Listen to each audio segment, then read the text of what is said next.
Final voting results వచ్చేసరికి ఎలా ఉన్నాయి? ఫస్ట్ ప్లేస్లో Vishnupriya 24%, second Manikanta 18%, third Nayanika 11%, fourth Prerana 10%, fifth Prithviraj 9%, కిరాక్సిట సిక్స్త్ ప్లేస్ 9%, సెవెంత్ అభినవి 9%, యష్మి 9% లాస్ట్ ప్లేస్లో ఉంది.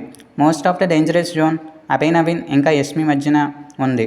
సో వీళ్ళిద్దరిలో ఎవరో ఒకరు ఎలిమినేట్ అవుతారు. లేదంటే ఏదైనా ట్విస్ట్ ఇవ్వాలంటే పృథ్వీరాజ్ లేదంటే నయనికనైనా పంపించవచ్చు. ఏం జరగవచ్చో మనం చెప్పలేము.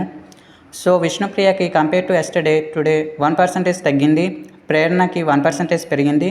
దీనికి కారణం ప్రేరణ విష్ణుప్రియకి నామినేషన్లో ఎగ్ విషయంలో నామినేట్ చేయడం.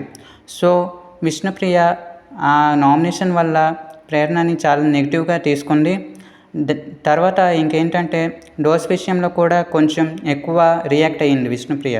ఎందుకంటే ఎగ్ వల్ల తను అలా అగ్రెసివ్నెస్ ఎగ్ తీసుకోవడం వల్ల అలా అగ్రెసివ్నెస్తో డోస్ వేసింది అనుకుంది.